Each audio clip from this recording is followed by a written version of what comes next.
my project, and thanks for tagging along. I'm covering Donatello, who was an Italian sculptor from Florence, Italy.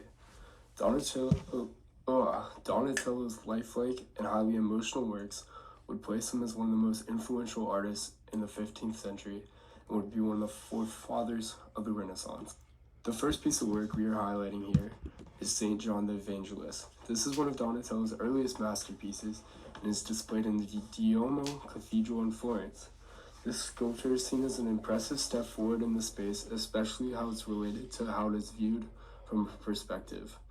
Specifically, this statue is meant to be viewed from below, and he made the body disproportionately longer than the legs, creating a more even effect for the viewers. The next piece of work that we will be highlighting in this presentation is the sculpture St. George. Donatello is commissioned by the sword makers and armorers guilds to carve a statue of their patron saint, St. George. And this statue is displayed in a niche outside of the church of Or San Michele in Florence. And this sculpture is celebrated for its combination of both classical sculpture and realism. The emotions captured in the face show a type of vulnerability and softness that was not commonly shown in the era, especially for a celebrated individual such as St. George. Another key strategy used in this was the use of linear perspective, which was beginning to be commonly used in painting at the time. The next piece of work that I am showing is the bust of Niccolò da Uzzano. Uzzano was an important political figure in Florentine politics, and Donatello produced this bust soon after Uzzano's death in 1433, and it is actually the first half bust of a private citizen's produced since antiquity. Donatello and his bust emphasized Uzzano's humanity and personality in ways that had not really been captured in art before. This helps highlight a shift in art in Florence at the time, as artists were transitioning to more authentic representations of individuals, showing their true emotions and not exaggerated or perfect versions of them. The next piece of work shown is Cantoria. Donatello was commissioned to create an internal organ loft for the Florence Cathedral, and as a result, he carved Cantoria.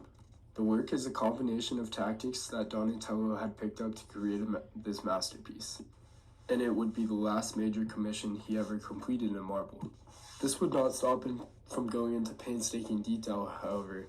He would take in factors such as the light into account from the viewer's perspective, and he would use various textures to enhance the storytelling.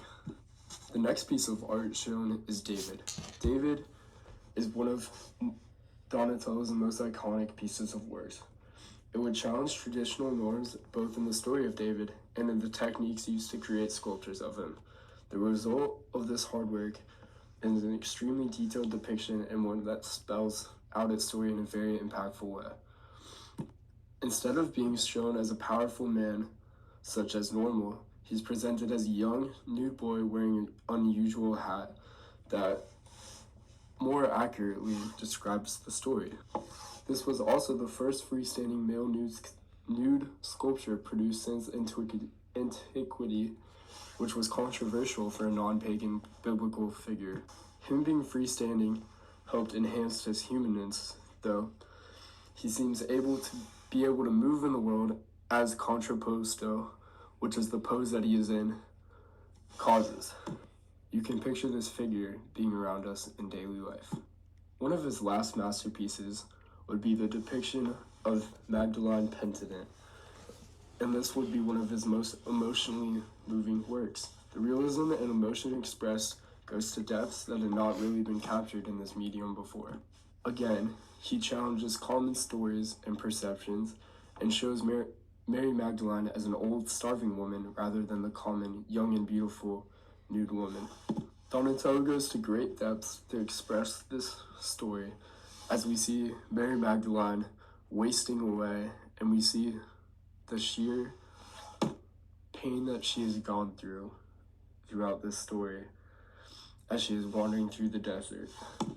All in all, Donatello has created a wide variety of works that are celebrated as masterpieces today, and that is why he is one of the fathers of the Renaissance and one of the most influential artists of all time.